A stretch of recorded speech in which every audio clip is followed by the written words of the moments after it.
Did somebody call for a handyman? A handywoman. Don't try that at home, kids. I have already dropped this hammer twice. Ooh, yeah, it was kind of scary. I'm currently in my reading corner, or what was my reading corner. It's looking a bit bare. For one, my chair's gone. Why? Because it made me itch. You see, I'm kind of allergic to dogs, even if I'm only like a 2 on the allergy scale. To my dog bestie, the hives that quite literally engulf my body, say otherwise. And a dog used to spend a lot of time on that chair before I owned it. Don't even start typing that comment. I tried deep cleaning it. I really did. It didn't work. And so, long story short, I got rid of it. Not the dog, the chair. Dog actually got hit by a car. I am sorry. I don't know what's wrong with me. I really should not be using dark humor, especially when the dog wasn't even mine. Moving on. I did get a new chair, which I am so in love with, and then also a new bookshelf because, surprise, surprise, I've run out of space to store my books again. And so all of that has led up to this video in which we'll be building my new bookshelf, hauling the new chair in, reorganizing all my books, the ones out there included, getting a little aggressive with the snow, and then decorating my new bookshelf and setting up my new reading corner because it's gonna go right there. I am so beyond excited. But first, let me show you what the current bookshelf situation's looking like. This is the main bookshelf. Honestly, not too bad. We do have some book stacking going on, but the bookshelf that is more so at max capacity is the thriller/mystery bookcase. I have had to squish them in there lately, but I have a solution for that. Come with me, come with me. It's chillier in my garage than I was expecting. I think I need a sweatshirt. Fred is going to be helping us out. Everyone say hi, Fred. These are the pieces to my bookshelf, which I have temporarily stored here in my garage because the box this came in was like 5 feet by 5 feet. I am only like 5'3.5" on a good day. So there was no universe in which I would have been able to drag that box up my stairs. At least I got the hard part out of the way. Let's get started. Never met someone like you, felt something like your touch. I wish we would have met tonight. Sure, I've had lovers in my past, won't lie, I've had a blast, but none of them had your humor. They can't compare, no one could ever do, nobody's close to you, yeah. I have a dilemma. So I've been thinking that I might move my romances, specifically the contents of this shelf, to the new bookcase, as that would free up a whole shelf. However, these are also romances up here, and I don't think I'd be able to replicate the rainbow configuration I have going on with another genre. And I really like the setup right now. It's, you know, fun, cute, love it. So then I considered moving my general fiction to the new bookcase. I don't know, I kind of like having them out here in the main area of my apartment. I feel like they're better conversation starters. I love myself a romance, but you can only get so deep. Another option is that I can move my thrillers and mysteries to the new bookcase, which is definitely the smartest option as I read and own the most of the genre, but these are my loves, and I would hate to subject them to the back room. We can't have that. So I'm back at considering the romances, but I think if I were to do that, I need to first figure out what to do about these. And another thing I really like about the setup right now is that each stack has the same number of books, and it's all very satisfying. I'm all about aesthetic, if you can't tell. Having things look nice just brings me inner comfort. Yeah, I think a good first step is to take all the books off the shelf, sort them into piles, and then we can go from there.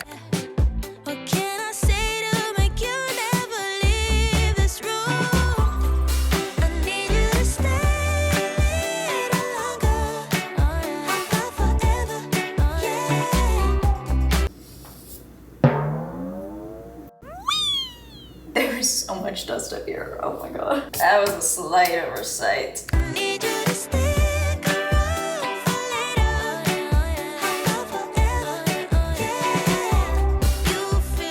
I'm going to leave these shelves like they are, besides maybe tidying them up a bit, as they're pretty organized. It's good enough for me, at least. I am going to take my cozy mysteries off. This will at least free up a little bit of space on here. I decided for the floating bookshelves that I'm going to put some of my romance series up there, so at least there'll be a little bit of cohesion going on. I have everything sorted by genre and author. That's why there's like so many romance stacks. Not really sure yet what I'm gonna do with with my 2 reading journals. We have 2022s and 2023s. They may go on the new bookcase or they may end up on the main shelf. We'll see. I picked up a few decor items last weekend while I was out and about. Actually getting Easter supplies. Ended up getting mostly bookshelf decor. A happy accident if I say so myself. I got this beauty from TJ Maxx. I love how there's a sun on the pot. Took me a second there. Of course it's fake. How else am I supposed to keep it alive, right? I got this basket from Target. I'm not really sure yet what I want to put in it, but for now it's just gonna be like a filler bookshelf decoration. And then another throw to go on this. Lovely. And then a few pieces from Hobby Lobby. I was on the hunt for one of these. I kind of feel a bit gruesome holding this. What are these called? Like a bust? Is that right? Fact check me on that. Eventually I'll probably get like a plant to put in it, but I just love how academic this is. It kind of gives like Roman Empire vibes and kind of love it. I got this jar and this greenery bushel as well. And then I saw this plant which I just thought was so teeny tiny and cute. It was also on clearance, so. And then lastly, I got the stand, which I actually found in the wedding section, of all places. This is a book stand if I've ever seen one, but okay. I have a few other knickknacks that I'm gonna put up here as well. But as you can see, I brought my romances in here. So let's get these on the shelf and then we can decorate. Yeah, the fun part. Girl, every time I close my eyes, I see your smile in the morning light. And girl, every time I hear that song that we used to call our own, it all comes back again. I don't understand it, somehow I didn't see. It took me far too long to realize that I take your love for granted. It's a possibility. Now all that I have left are memories. Won't you come back again? Isn't this just like the cutest thing you've ever seen in your entire life? My mom actually gave me him for Valentine's Day. I just love him so much. He's so cute. I don't wanna play no game. I am obsessed. Obsessed to tell you with my new reading corner. I love it so much. I'm so excited to just cozy up in this chair and just read all the time. Time for a little bookshelf tour.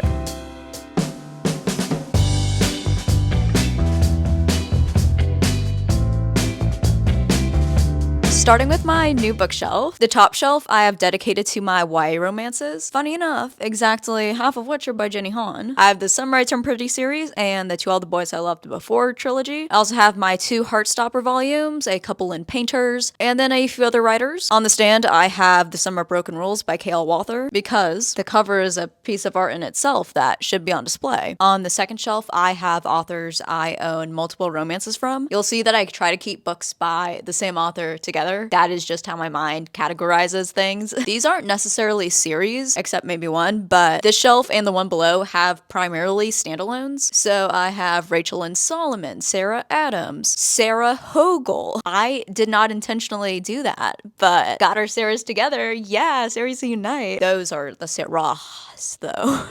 I have Tessa Bailey, Christina Lauren, Abby Jimenez, the Wildflowers duet, Emily Henry, Allie Hazelwood, Colleen Hoover. Then on the third shelf, I just have some random romances. I take what I previously said back. Some of these are series, but they're only series I have read only one book from for one reason or another. And then on the very right, I have my holiday themed romances, including my 2 holiday novellas, Goldilocks and the Grumpy Bear and The Mistletoe Motive. Look how cute this cover is. Love this cover so much. Let's get it in focus. Now that, my friends, is a dream library right there. You know, not the best book, but the cover's cute at least. And that's all that matters. That was a joke. That was a joke. For now, in this basket, I'm just using it to store some extra bookmarks, which if we're gonna be real, I probably will never use, but I can't get rid of them. So I think this is a pretty good use for the basket.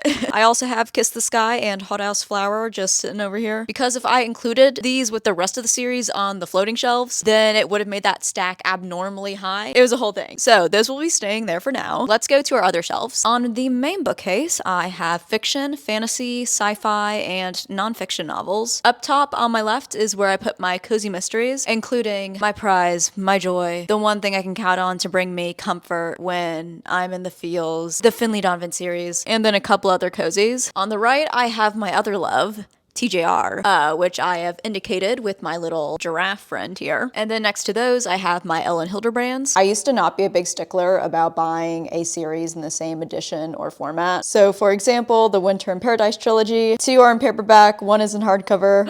I know that's kind of sacrilegious for some people. I've definitely changed now, but this doesn't bother me enough to where I would go repurchase these books. I just probably wouldn't buy different editions again in the future if I can avoid it. This next shelf has miscellaneous fiction books. There's some historical fiction, literary fiction. Anything that you'd find in the contemporary fiction section of Barnes is on this shelf, basically. There are a lot of contradicting vibes going on this shelf, but you know, there's just a little bit of everything. Next are my fantasy and sci-fi books. I switched the orientation of the shelf to go right to left instead of left to right. I just thought it looked better this way. I have my 2 sci-fis, The 22 Murders of Madison May and Ready Player One. There should be a third one here, the one by Andy Weir that I read recently. Not The Martian, it's the other one. My brain's not working very well right now. I have loaned that one out currently, but that will go here once I get it back in 4 to 6 months since I loaned it to my brother. Still kind of a sad section, I know. And then we have some random fantasy, The Daughter of the Pirate King series, and the Six of Crows duology. On the bottom shelf and on the right, I have my nonfiction. Also not a super big section, but a lot of these I've actually thoroughly enjoyed. I'm Glad My Mom Died, love. Crying in H Mart, love. Brain on Fire, love. Going over to the left, I have some Greek mythology, which I've been reading for school. I have a love-hate relationship with these books. They're wild. They have some of the craziest plots I have ever read, but at the same time, they're a chore to get through. They are painstakingly long. I have my cute little book nook right here, which I did make a video on. Go check it out. Shameless plug. I definitely need to like tidy it up a bit, but everything is so tiny, so it's kind of hard to do. And then I have a few of my favorite classics, most notably 1984 and The Great Gatsby, and then a few other miscellaneous books I read for school, and my 2 completed reading journals. Up here above my couch are my floating shelves. I had to get rid of the rainbow theme. Some sacrifices had to be made. So instead, I have my romance series up here. So I have the Twisted series, the Brutal Birthrights, Dreamland Billionaire, the Off Campus, and the Addicted series. These are definitely subject to change as I read more from these series and I need to rearrange things so everything is even. Some call me high maintenance, and to that, I would agree. There's nothing wrong with that, okay? Over on this bookshelf, I have my thrillers separated mostly by paperbacks up top and hardcovers on the bottom, except for my YAs. Let me show you what I mean by that. They are all the way back in this corner of the shelf. Up top, I have YA mystery and thriller series. So I have the Inheritance Game trilogy, the Truly Devious series, and then my Holly Jackson all the way in the back. On the bottom shelf, I have my standalone YA mystery and thrillers. But besides that, the rest of these are just standard adult books. Back up top, we have some Cherry Lapina, the J.P. Delaney, the Robin Harding, Gillian Flynn, Liv Constantine, Lucinda Berry, and then other paperbacks. And then on the level below, we've got some Riley Sager, Taylor Adams, Alice Feeney, more Cherry Lapina, Ruth Ware, Lisa Jewell, also J.P. Delaney again, and then some other hardcover mystery and thrillers, maybe a few horrors sprinkled in here and there. This is the dark shelf, aka my inner soul. Yeah, so those were my bookshelves and my new and improved reading corner. My books can breathe now, which I'm sure they appreciate, now that there's actual room, empty space on my shelves. But I can't reiterate how much I am in love with this corner. It couldn't be more me. This is where I will be living for the foreseeable future. I definitely want to film more videos in the setup once I figure out the lighting situation, because this room does not get the best lighting. This is like the only window and it's right in my corner. Love being backlit. Love that. I'll see what I can do. Anyways, that is going to be it for this video. I hope you guys enjoyed it. If you did, make sure to give it a thumbs up. It really does help me my channel out a lot. You can also comment, interact, subscribe, all that fun YouTube stuff. I'd really appreciate it. I hope y'all are having a fantastic day, a fantastic week, and I will see you in my next video. Bye.